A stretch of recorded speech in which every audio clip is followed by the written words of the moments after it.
Bulletin की शुरुआत कर रहे हैं इस वक्त की 25 बड़ी खबरों के साथ। उत्तरकाशी के सिलक्यारा सुरंग से रेस्क्यू किए श्रमिकों से पीएम मोदी ने फोन पर की बातचीत। मजदूरों के परिवार का पुण्य काम आया, बद्रीनाथ केदारनाथ की रही कृपा, प्रधानमंत्री ने श्रमिकों से कहा। पीएम मोदी ने कहा, हर किसी ने मानवता और टीम वर्क की एक अद्भुत मिसाल कायम की है। बचाव अभियान से जुड़े लोगों के जज्बे को भी सलाम किया।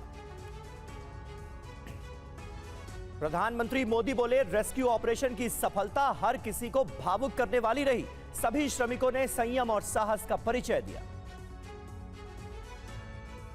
उत्तरकाशी के सिलक्यारा सुरंग की चट्टानों का सीना चीर सुरक्षित बाहर आए सभी 41 श्रमिक। सीएम धामी और केंद्रीय मंत्री वीके सिंह मौके पर रहे मौजूद, किया स्वागत।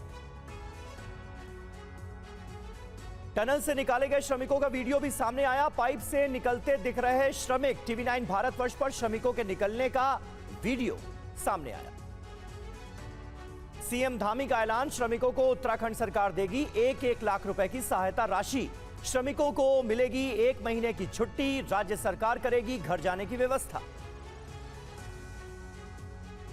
रैक माइनर्स की टीम बोली, हमें देखते ही खुशी से झूम उठे थे 41 मजदूर। 28 घंटे लगातार हाथों से की खुदाई। उत्तरकाशी के अस्पताल में सभी 41 श्रमिकों की मेडिकल जांच हुई। डॉक्टरों की निगरानी में मौजूद हैं श्रमिक। बेहद सफल ऑपरेशन के बाद एनडीआरएफ ने केक काटकर मनाया जश्न। मजदूरों के घर आतिशबाजी हुई। मल्लिकार्जुन खड़गे ने एनडीएमए समेत सभी एजेंसियों को दी बधाई। कहा, श्रमिकों का बाहर आना राहत और हर्ष की बात है। श्रमिकों के रेस्क्यू पर बोले कांग्रेस नेता राहुल गांधी, सभी जांबाजों को मेरा सलाम, सभी श्रमिकों को बधाई। कोलकाता में आज बीजेपी की ममता सरकार के खिलाफ प्रतिवाद रैली। गृह मंत्री अमित शाह होंगे रैली में शामिल। यूपी सरकार आज पेश करेगी 2023-24 का पहला अनुपूरक बजट। सरकार की ओर से सदन में करीब 6 अध्यादेश को विधेयक के रूप में किया जाएगा पेश। दिल्ली में हवा की क्वालिटी सुधरने पर ग्रैप 3, BS3 पेट्रोल और BS4 डीजल वाहनों पर रोक होगी खत्म। बॉलीवुड अभिनेता सलमान खान को फेसबुक पोस्ट के जरिए धमकी मिली। मुंबई पुलिस ने सुरक्षा की समीक्षा की। सूरत में केमिकल फैक्ट्री में लगी आग, फायर ब्रिगेड की टीम आग बुझाने में जुटी, लाखों का नुकसान। दिल्ली में फिर बढ़े सब्जियों के दाम। दरियागंज सब्जी मंडी में प्याज के दाम 50 से 55 रुपए और टमाटर 40 से 45 रुपए किलो। वहीं अदरक भी 100 से 130 रुपए किलो बिक रही। बंधकों की रिहाई के दूसरे चरण के पहले दिन हमास ने छोड़े 12 बंधक। रिहा होने वाले बंधकों में 10 इजरायली और 2 विदेशी नागरिक शामिल। हमास ने गाजा पट्टी में बंधकों की रिहाई का जारी किया वीडियो। सैकड़ों लोगों की मौजूदगी में सौंपे गए बंधक। यहां भी परिवार के सदस्य भी हुए रिहा। हमास की कैद से रिहा होने पर बेटे ईटन के साथ मां को अस्पताल ले जाया। इजरायल से रिहा होने के बाद वेस्ट बैंक पहुंचे 30 फलस्तीनी कैदी। परिवार वालों ने मनाया जश्न। हमास की कैद से रिहा हुए थाई बंधक इजरायल के अस्पताल पहुंचे। थाईलैंड के विदेश मंत्री ने किया स्वागत। इजरायली बंधकों के साथ जानवर की भी हुई रिहाई। हमास की कैद से रिहा होने के पर 7 डॉगी लेकर आई महिला बंधक। इजरायल और हमास के बीच समझौते को लेकर कतर पहुंचे CIA निदेशक बिल बर्न्स। इजरायली जासूस प्रमुख और कतर के प्रधानमंत्री के साथ करेंगे बैठक। पीएम नेतन्याहू का बड़ा बयान, सभी बंधकों की वापसी और हमास के खात्मे के लिए इजरायल प्रतिबद्ध। कहा, अब गाजा नहीं बनेगा इजरायली नागरिकों के लिए खतरा। और देखिए एक और अपडेट है, रूस और ईरान के बीच हथियारों की डील। रूस ईरान को देगा विध्वंसक हथियार, लड़ाकू विमान, हेलीकॉप्टर्स की डील पर मुहर। रूस ईरान को सुखोई 35 लड़ाकू विमान देगा। गाजा युद्ध के बीच यह सबसे बड़ी डील है। एक तरफ ईरान लगातार इजरायल अमेरिका को घेरने की, उन पर दबाव बनाने की कोशिश, और इस बीच रूस के साथ यह बड़ी डील।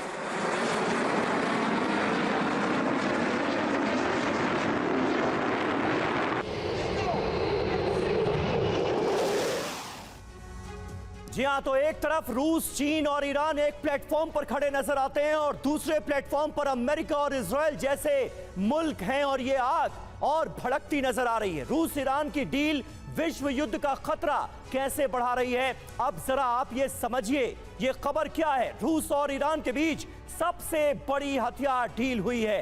अब इससे ईरान को क्या मिलेगा? सुखोई 35 लड़ाकू विमान मिलेंगे, Mi-28 लड़ाकू हेलीकॉप्टर मिलेंगे, इसके अलावा याक 130 जेट हासिल होंगे ईरान को।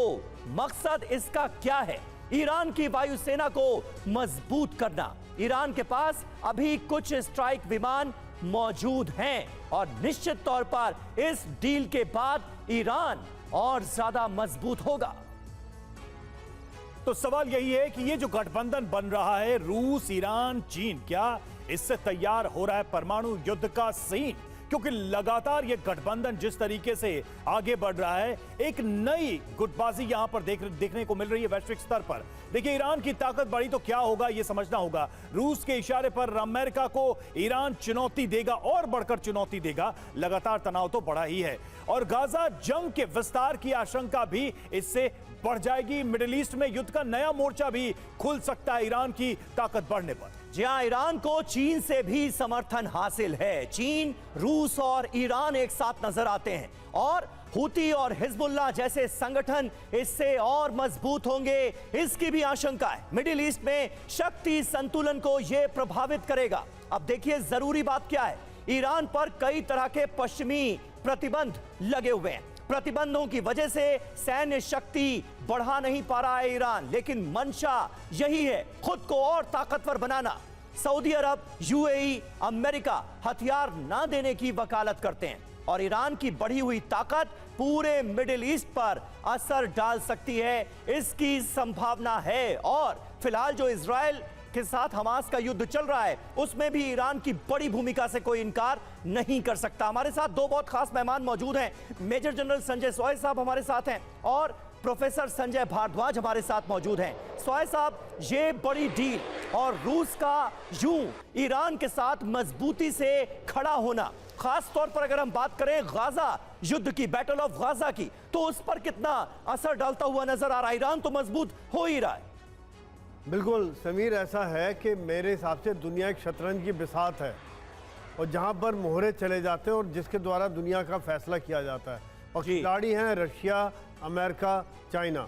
और देखा जाए तो ईरान को जो अभी हथियार दिए जा रहे हैं, आप बहुत सही कह रहे हैं कि इसका बहुत असर पड़ेगा मिडिल ईस्ट के पावर इक्वेशन पर।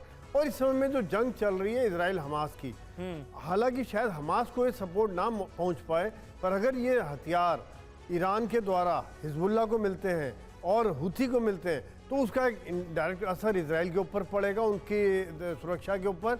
दूसरी बात, ईरान जो ज़्यादा ताकतवर होगा तो और ज़्यादा वो अमेरिका को चैलेंज कर सकता है। उसके पास पहले ही कई बार वॉर ड्रिल कर चुका है। उस समय में इसे बहुत बड़ा खतरा है कि जिस प्रकार से वो आज मिडिल ईस्ट में उसके साथी अमेरिका की बेसिस पर हमला कर रहे हैं और इजराइल के ऊपर हमले हो रहे हैं, कहीं ना कहीं ईरान के ऊपर हमला हो सकता है। तो उसको देखते हुए भी ये जो मदद मिलेगी, खास तौर से बहुत पावरफुल Su-35 और टैंक्स और हेलीकॉप्टर, ये वाकई में उनकी ताकत में बहुत इजाफा करेगा समीर।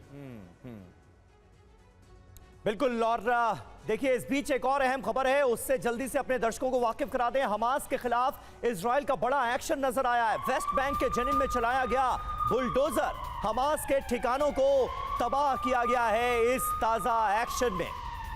आईडीएफ ने जेनिन में देखिए कैसे अपने एक्शन को आगे बढ़ाया है, कई जगहों पर बुलडोजर चलाया गया है। इससे पहले भी हमने आपको वेस्ट बैंक की तमाम तस्वीरें दिखाई थी जिसमें आईडीएफ के बुलडोजर सड़कों को बर्बाद करते हुए, तबाह करते हुए नजर आ रहे थे। ऐसी ही तस्वीर अब जेनिन से सामने आ रही है जहां पर आईडीएफ का बुलडोजर सड़कों को तोड़ता हुआ आगे बढ़ रहा है।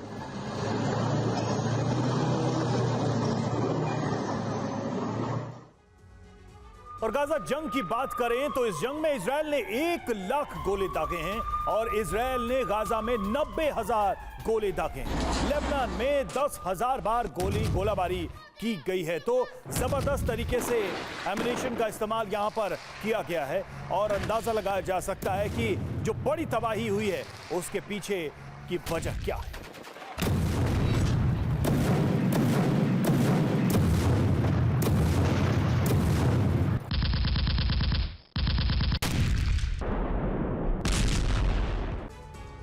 और इस बीच अमेरिका और ईरान आमने सामने हैं। अमेरिका और ईरान के बीच तनाव, टेंशन और बढ़ता हुआ नजर आ रहा है। ईरान ने समंदर में अमेरिकी जहाज को रोका।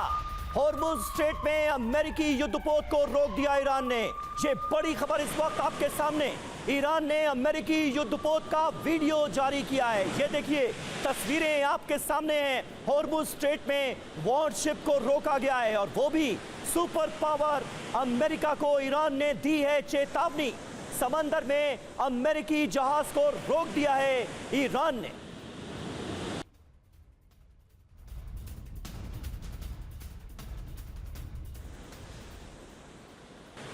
या तो समंदर में भी अमेरिका और ईरान के बीच तनाव लगातार बढ़ता जा रहा है। बड़ी खबर क्या है, सबसे पहले उस पर नजर डालते हैं। ओमान सागर में अमेरिका और ईरान के बीच तनाव बढ़ता जा रहा है, टेंशन बढ़ती जा रही है। ईरानी नेवी ने अमेरिकी युद्धपोत को रोका है। यह पहली बार हम देख रहे हैं इस युद्ध के दौरान कि अमेरिका को सीधे तौर पर चैलेंज। ईरानी ड्रोन युद्धपोतों के सामने आ गया और इस वजह से युद्धपोत रुक गए। समंदर में तनाव बढ़ रहा है। ईरान की धमकी क्या है कि अमेरिका इस टेंशन के लिए जिम्मेदार है और यूएसएस आइजनहावर युद्धपोत अदन की खाड़ी में था, यह भी ईरान ने कहा। ये कारण गिनाए हैं। ईरान ने कहा है कि युद्धपोत को अदन की खाड़ी में जाने के लिए ईरान ने कहा इस युद्धपोत को वहां से मूव करके अदन की खाड़ी में अमेरिका ले जाए और इस वजह से ये जो टेंशन है इसमें आगे क्या हो सकता है, तो ईरान की हिमाकत का जवाब दे सकता है अमेरिका। अमेरिका इसे गंभीरता से ले सकता है और अमेरिका ईरान के बीच युद्ध की आशंका और बढ़ेगी। इस घटना के बाद से अमेरिका ईरान में युद्ध हुआ तो दुनिया दो खेमों में बटेगी और युद्ध के कई मोर्चे खुल सकते हैं। दुनिया दो खेमों में बटी तो विश्व युद्ध का खतरा और बढ़ जाएगा। तो इस तरह से तनाव बढ़ता जा रहा है। भारद्वाज सर, ऐसा क्यों लग रहा है कि ईरान लगातार अमेरिका को प्रोवोक करने की कोशिश कर रहा है? अमेरिका का डिप्लॉयमेंट पहले से भी था, ये हम सभी जानते हैं कि समुद्री सीमा में अमेरिका के जंगी बेड़े मूव करते रहते हैं, लेकिन ईरान जिस तरीके से आगे बढ़कर हर मोर्चे पर कहीं ना कहीं अमेरिका के सामने खड़ा होने की कोशिश कर रहा है, इसके क्या संकेत हैं, इसके क्या मायने हैं? देखिए, आप इसको जो कहानी शुरू होती है वो मिडिल ईस्ट सिक्योरिटी से शुरू होती है। अभी तक जो मिडिल ईस्ट सिक्योरिटी है वो अमेरिका ने उसको एक तरीके से सिक्योरिटी एक कार्व दिया हुआ था। उसमें पाकिस्तान भी काफ़ी कुछ हद तक एक्टिवली एंगेज था मिडिल ईस्ट में। पिछले कुछ वर्षों से, खासकर मैं कहूँगा कि जो 2018-19 से जब से और पहले भी, मतलब उसको आप इंडो पैसिफिक स्ट्रेटेजी से देखिए कि जब से अमेरिका ने अफगानिस्तान से विड्रॉ किया है और अपने इंडो पैसिफिक स्ट्रेटेजी पे ध्यान दिया है, तब से जो मिडिल ईस्ट में जो एक वैक्यूम क्रिएट किया है उसको चाइना फिलअप करना चाहता है और चाइना को सीधा सीधा मोहरा दिख रहा है ईरान। आप ये देखिए कि पहले ईरान ने एक वर्चुअल इस्लामिक समिट किया कि जो लीडरशिप है वो ईरान के पास आना चाहिए, क्योंकि ये एक मान के चलिए कि कॉन्फ्लिक्ट खाली अमेरिका और ईरान का कॉन्फ्लिक्ट नहीं है, ये विद इन नॉर्थ जो मिडिल ईस्ट है उसमें सुन्नी और शिया के बीच भी कॉन्फ्लिक्ट है। सुन्नी वर्ल्ड को सऊदी अरबिया लीड करता है, जिसको अमेरिका पीछे से खड़ा हुआ है, जो कि ईरान जो है वो शिया वर्ल्ड को लीड करता है और उसमें ये जो नए एक्टर्स उस पटल पे खड़े हुए हैं, क्योंकि एक इंडो पैसिफिक स्ट्रेटेजी को बिल्कुल इसको सेंटर में रखना चाहिए। लेकिन गाजा का जो घटनाक्रम है, क्या ईरान अमेरिका के ऊपर दबाव बढ़ाने में कामयाब नहीं रहा? संजय भारद्वाज जी। नहीं, निश्चित रूप से मैं वही कह रहा हूं कि अब ईरान क्या कर रहा है कि अपना गाजा पट्टी वाला इशू है, या आप ये कहिए कि हिजबुल्लाह है, हूती है, जो एंटी अमेरिकन जो कैंप्स हैं मिडिल ईस्ट में, चाहे वो इराक में हैं बेस्ड हैं, सीरिया में बेस्ड हैं, कहीं पर भी है, उन पे भी अटैक कर रहा है। सीधा अमेरिका पे अटैक हो रहा है और उसको लीड बिल्कुल सही बात है। और ईरान चुनौती देता हुआ कुल मिलाकर अमेरिका को नजर आ रहा है और अपनी ताकत बढ़ाता हुआ भी दिखता है। इस बीच गाजा जंग पर इजराइल को सलाह। व्हाइट हाउस के प्रवक्ता जॉन किर्बी का एक बयान सामने आया है। जमीनी ऑपरेशन में बदलाव करे इजराइल, ये कहा गया है। गाजा में फिलिस्तीनियों का विस्थापन न हो, अगले अभियान में सावधानी बरते इजराइल। ये देखिए, अमेरिका जो इजराइल के साथ खड़ा हुआ है, वो इजराइल को नसीहत देता हुआ नजर आ रहा है कि नॉर्थ गाजा में जिस बड़े पैमाने पर लोगों का विस्थापन हुआ वैसा दोबारा ना हो।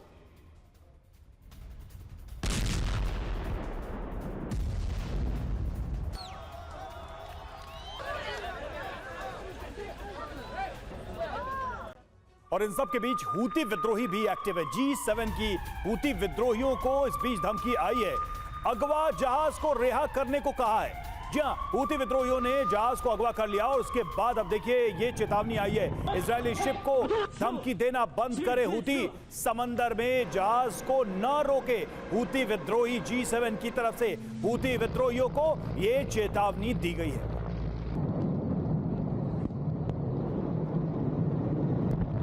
और गाजा जंग के बीच अमेरिका पर बड़ा खुलासा हुआ। मिडिल ईस्ट में बड़ी जंग की तैयारी में है अमेरिका। अमेरिका ने इराक से सीरिया हथियार भेजे हैं और सीरिया में अमेरिकी बेस पर हमलों के बाद फैसला लिया गया।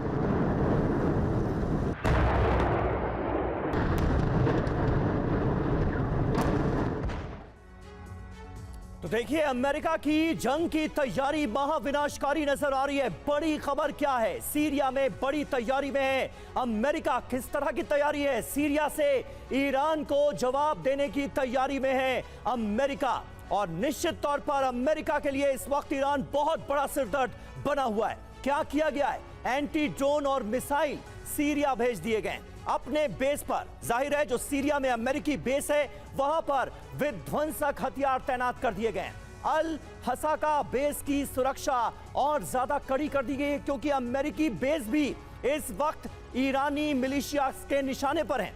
वजह क्या है? सीरिया में अमेरिकी बेस पर हमले की आशंका है। ईरानी मिलिशिया ग्रुप से हमले का बड़ा खतरा है। गाजा जंग का बदला ले सकते हैं मिलिशिया ग्रुप, इसके पूरे आसार हैं।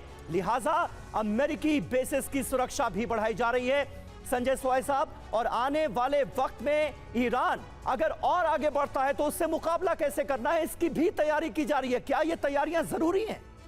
बिल्कुल समीर, जिस प्रकार से मिडिल ईस्ट का भी डायनामिक्स चल रहा है, जो वहाँ की कहानी चल रही है जी, जैसे मैं कहा शतरंज की बिसात है, तो वहाँ आप देखिए कि अमेरिका अछूता नहीं है।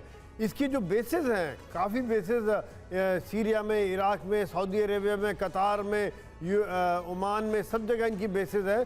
ख़ास तौर से सीरिया और इराक में जो इनकी बेसिस है उनके ऊपर आए दिन हमले हो रहे हैं और काफ़ी अमेरिकी सैनिक घायल भी हुए। तकरीबन मेरे हिसाब से तो 72-75 से ज़्यादा हमले हो चुके हैं जब से इजराइल हमास युद्ध शुरू हुआ है। तो यह बहुत ज़रूरी है कि वहाँ की सुरक्षा और बढ़ाई जाए। बल्कि मैं तो कहता हूँ इन्होंने काफ़ी बढ़ा दी होगी, पहले बढ़ाई हुई है, लेकिन अभी जो बढ़ा रहे हैं ये शायद ड्रोन हमले को देखते हुए कर रहे हैं।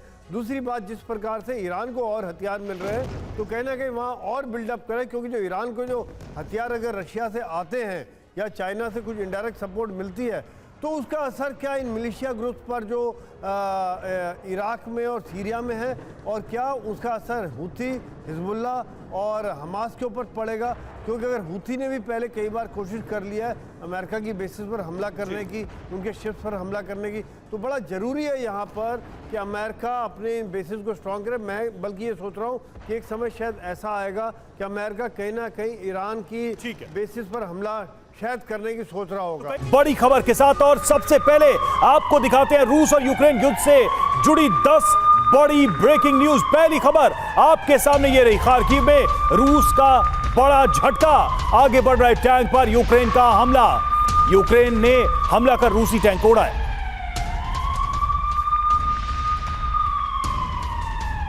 तो रूसी टैंक पर यह अटैक किया गया यूक्रेन की तरफ से। तस्वीरें आप देखिए किस तरीके से रशियन टैंक को खार्किव में टारगेट किया गया है और इस हमले में टैंक तबाह हो गया। और क्रीमिया में यूक्रेन का फिर हमला हुआ है। सेवेस्तोपोल में ड्रोन से किया गया अटैक। रात में यूक्रेन ने किए कई हमले। यूक्रेनी हमले का वीडियो TV9 भारतवर्ष पर।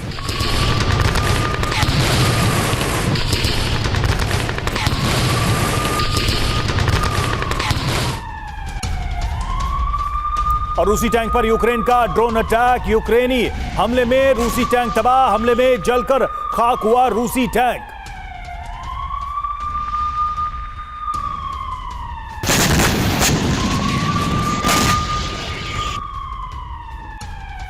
और अगली बड़ी खबर, वॉर जोन में यूक्रेनी ब्रिगेड का एक्शन। रूसी डिफेंस सिस्टम को बनाया निशाना। हमले में एयर डिफेंस स्ट्रेला 10 तबाह।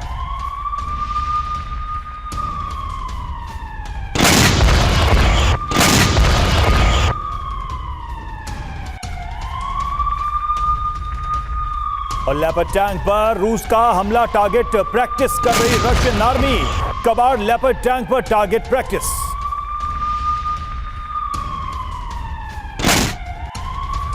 देखिए रूस और यूक्रेन के बीच जंगी मैदान भी कैसे सुलग रहा है। अगली बड़ी खबर, अवदीव्का में रूस की बर्बादी की तस्वीरें सामने आई। थर्मोबैरिक बम से हमले की आशंका जताई गई है। पूरी रात यहां पर रूस ने की है बमबारी, जिसमें जबरदस्त तबाही हुई।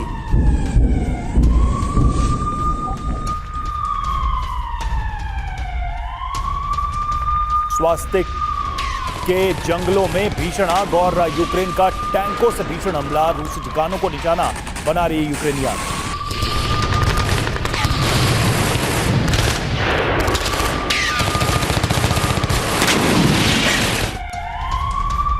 और सूमी में रूस का भीषण हमला हुआ है। मल्टीपल रॉकेट लॉन्चर से किया प्रहार। रूसी हमले में बच्चे समेत 3 लोगों की मौत।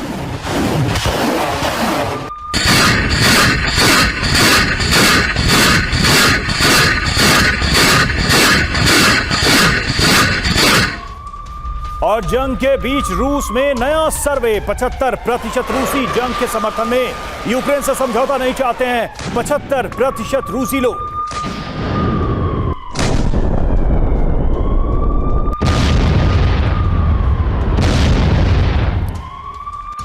नेटो चीफ का बड़ा बयान, यूक्रेन के लिए समर्थन कम नहीं होगा, यह कहा स्टोल्टेनबर्ग ने।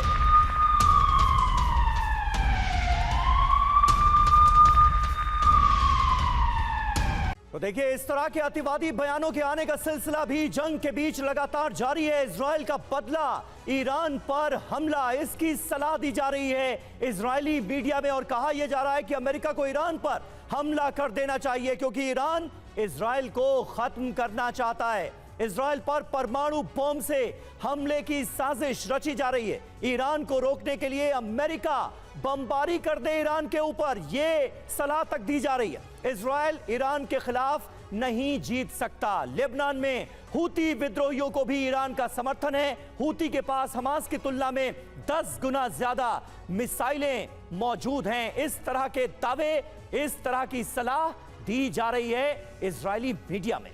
बिल्कुल। और समीर देखिए अमेरिका को क्या सलाह दी गई है, जरा इस पर भी गौर करें। ईरान पर भीषण बमबारी करे अमेरिका, यह सीधे सीधे सलाह है कि सीधे हमला किया जाए अमेरिका की तरफ से। और तेल रिफाइनरी और बंदरगाहों को नष्ट करे अमेरिका। अमेरिका के पास ईरान को दिवालिया बनाने की ताकत है। आर्थिक नुकसान से ईरानी साजिश को रोक लगेगी, ये द यरूशलेम पोस्ट में एडवाइस किया गया है अमेरिका को। भारद्वाज सर, ये पहली बार है कि ईरान पर खुलकर हमले के लिए इजराइल की तरफ से अमेरिका को कहा जा रहा है, गुजारिश की जा रही है। यानी कहीं ना कहीं इजराइल को यह डर पक्का है कि आने वाले समय में ईरान ही सबसे बड़ा खतरा है इजराइल। देखिए पहली बात इस पर्सपेक्टिव में समझिए कि इजराइल, यूके, इन यूरोप और अमेरिका एक ही कैंप में है। तीनों टारगेटेड है। ईरान के डायरेक्ट टारगेट में तीनों मुल्क हैं। पहली बात। दूसरी बात, आप मान के चलिए कि जो सिस्टमिक प्रेशर है, जो डोमेस्टिक सिस्टमिक प्रेशर है, इजराइल में एक प्रेशर बन रहा है, क्योंकि सीधा खतरा। इजराइल ने ये बात कही थी कि इजराइल पे अगर अटैक होगा तो यूरोप पे अटैक होगा, अगला टारगेट वही है। और उनको सीधा जो एक लीडर इमर्ज हो रहा है मिडिल ईस्ट में, वो ईरान हो रहा है, क्योंकि ईरान के पास संसाधन है, ईरान के पास टेक्नोलॉजी है, न्यूक्लियर की तरफ बढ़ रहा है, और चीन और रशिया उसको सीधा सीधा समर्थन दे रहा है। तो निश्चित रूप से इस खतरे को इजराइल वहां पर। संजय जी, अगर ये तस्वुर कर लिया जाए कि इस सलाह को अमेरिका मान लेता है, ईरान पर हमला कर देता है, तो फिर उसका नतीजा तो विश्व युद्ध ही होगा ना। फिर अमेरिका और ईरान में टक्कर तो होगी नहीं, फिर तो तमाम मुल्क सामने आएंगे। देखिए वही बात आ रही है। बिल्कुल, आप बिल्कुल सही इंडिकेट कर रहे हैं कि अगर ईरान सीधा कॉन्फ्लिक्ट में उतरता है तो निश्चित रूप से मान के चलिए कि जो दूसरे रॉक स्टेट्स हैं वो ईरान के पीछे खड़े होंगे, क्योंकि ईरान बहुत बड़ा फैक्टर है नॉर्थ कोरिया के साथ, रशिया के साथ, चीन के साथ। अभी से जो बैलेंस कर रहा है, बैलेंस थ्रेट कर रहा है और बैलेंस पावर कर रहा है, चाहे वो यूक्रेन वॉर में हो, चाहे वो गाजा वॉर में हो। आप साफ क्लियर कट एक कार्व तैयार हो रहा है जो एंटी अमेरिकन कैंप को अपने आप को मजबूत कर रहा है, मिसाइल के रूप में, हथियारों के रूप में, न्यूक्लियस के रूप में। और इसमें जो एक बड़ी बात, मैं एक बात और मैं कहूंगा जल्दी से, एक बात देखिए, ईरान क्या कर रहा है कि मिडिल ईस्ट में को कंसोलिडेट कर रहा है कि शिया सुन्नी में मत बांटिए, हम आपके लीडर हैं, हम आपको सेफ्टी देंगे। बिल्कुल सही बात है। और जिस बात का आप जिक्र कर रहे हैं यही तो है विश्व युद्ध की मोर्चाबंदी। इजराइल के खिलाफ इंटरनेशनल क्रिमिनल कोर्ट पहुंचा ईरान ने इजराइल के खिलाफ एक्शन की मांग की। ईरानी विदेश मंत्री हुसैन अमीर ने चिट्ठी लिखी है। गाजा में नरसंहार रोकने की मांग की गई है। आईसीसी में इजराइल के खिलाफ मुकदमा चलाने की मांग भी की गई है ईरान की तरफ से।